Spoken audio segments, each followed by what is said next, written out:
On this episode, we talk about closing the sale, your drive getting in the way of relationships, and something insane happens in the middle of the street.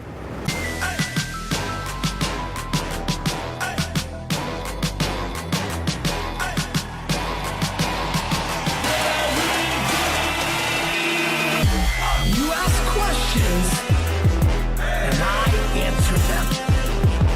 This is the Ask Gary Vee Show.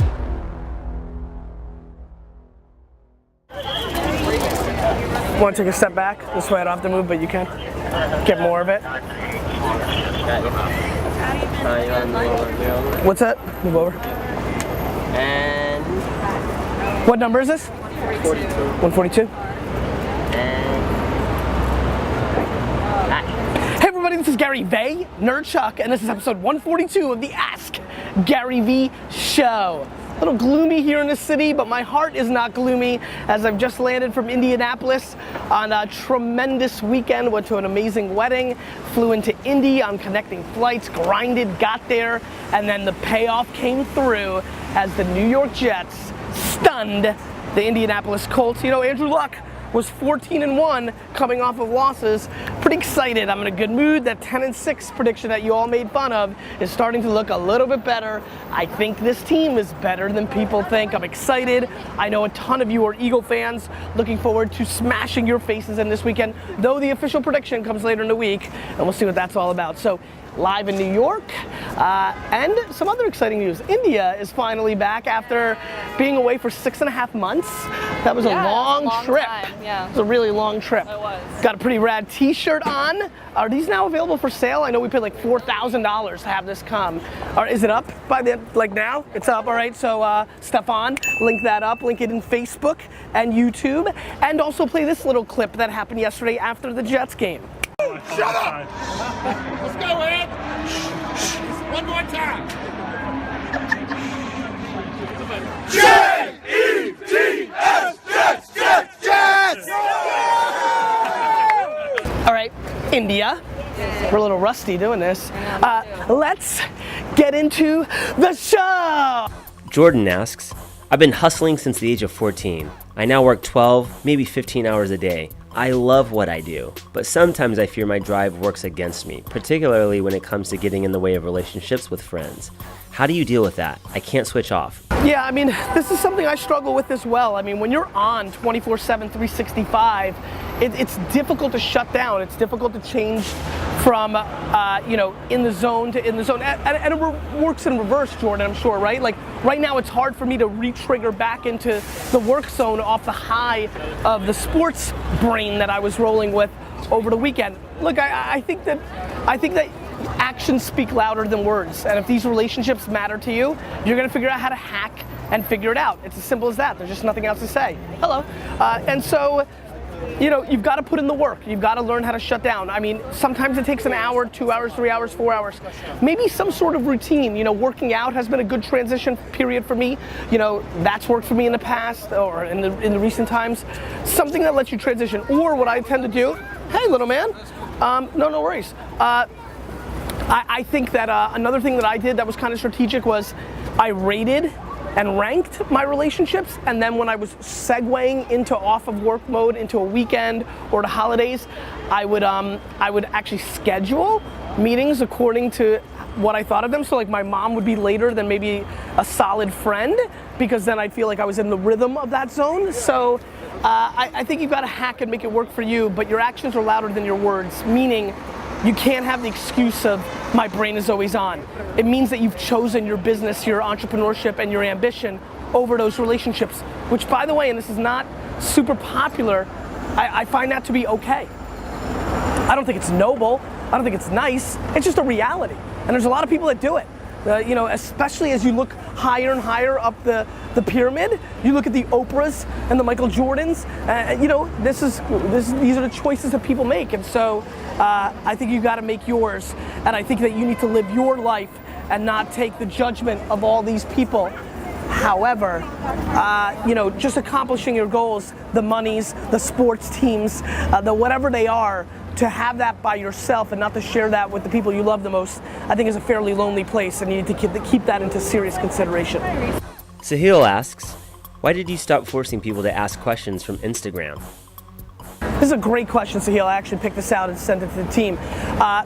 Because I felt that I finally had picked up my rhythm and momentum on Instagram. If you look back at the point when I was really pushing that narrative as a function of this show, I was hovering in the 30, 40, 50,000 follower range. Not that following matters, but don't forget on Instagram matters a little bit more because I feel the attention graph is there and everybody's seeing everything. So I'd rather have 100,000 there than maybe a million person email list or a million Twitter followers. So I was believing in Instagram. I knew I needed to build it up, and really I created a function on this show to create more awareness, more behavior, more interaction between me and you and Instagram, and you and your friends on Instagram finding out about me on Instagram. So it was very tactical, very strategic.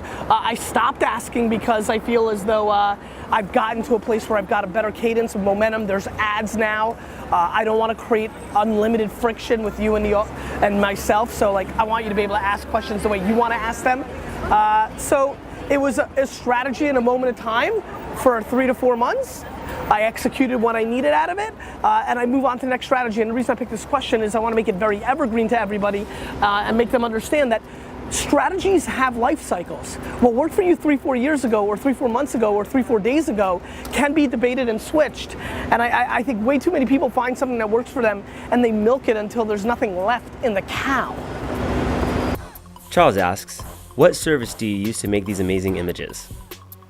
Charles, that's a very, very good question. This one's super easy. This speaks to something I believe, which is scaling the unscalable. Every time people ask me about image quotes, this one, and this one, you got some work today, Stefan, and this one, people always tweet and they're like, what app do you use? What do you do? Nope, just use the great Andrew and Zach design team, mainly Andrew now, who also designed this amazing t-shirt. Buy it now. And so, you know, really what I'm doing there is just scaling the unscalable. You know, there is no app. Everybody thinks everything's got to be so scalable. No, this is done by hand.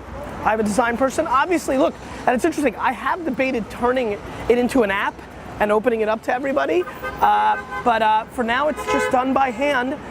There's a lot of texting. I'll actually do I have my phone yet? There's a lot of texting that goes on between me and Andrew where I just get a thought, and you know, just get ready, D-Rock. I don't know if are you gonna want to have my phone? No, I'm not gonna give it to you, so because you're not gonna be there, so you can't do it like you like to normally edit. But let's just find Andrew. And okay. Yep. See it? Yep. So there you go. You could have been a bus with an image of me from the Monday morning video in the background and a smaller font saying watch the video now. I mean, you know, and then it happens. Good old fashioned thoughts and execution. Keep it simple. Let's go. Where was I going there? I feel like I was about to go into some sort of like,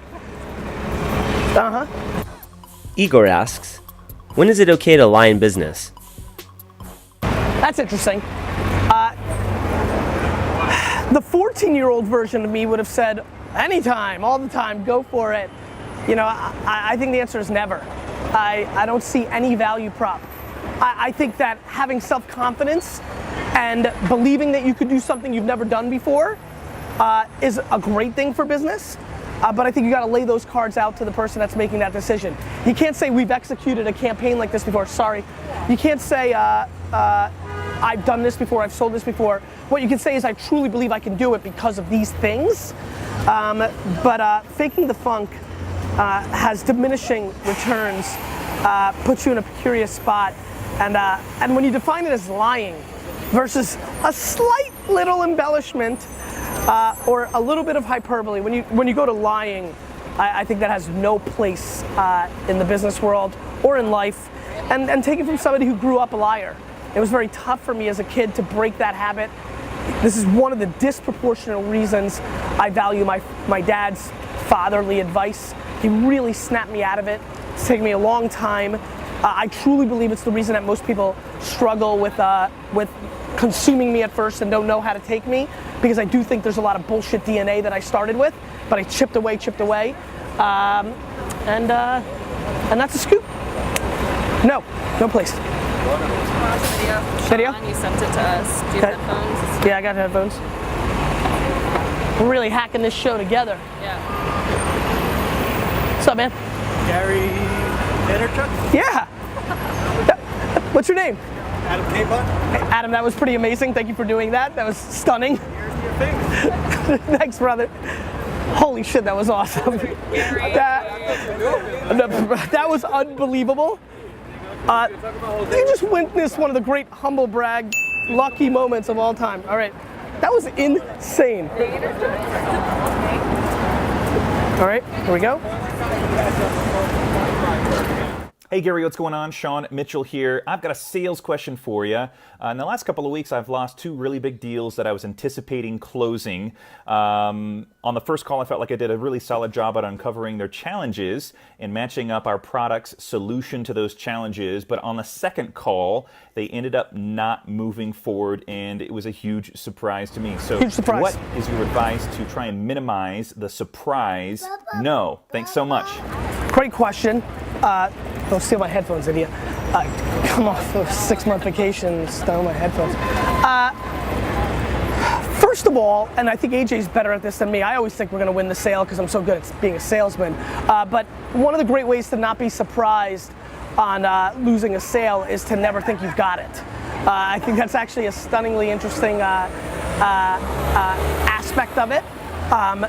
So I think not buying into your own bullshit or hype is important. I also am a big fan of back channeling. I do think that you could have been emailing and contacting the clients. Some clients are turned off by that. Others can really give you some information. It depends on your relationship with that client. But really the truth is, it's very tough to mitigate this. I mean, that's the game, right? That's the high of sales.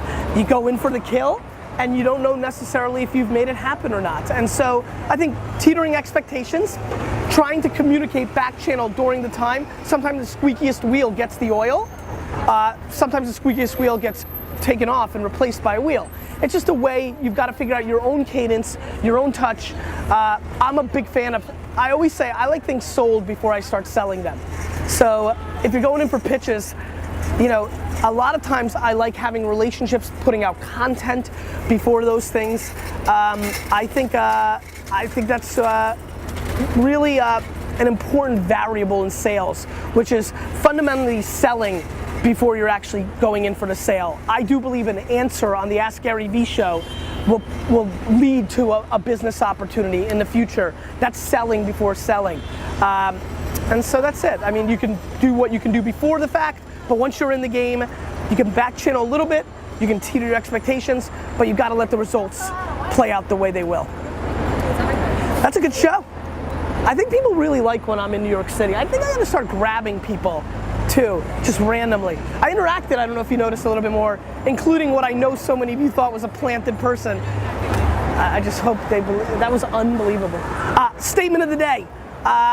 Just tell me about what you think about this show. Tell me about what you think about this setting. I'm thinking about getting outside a little bit more, especially with the winter. You know, I get what, T-Rock? What was that face? You can talk. It gets cold, then the camera.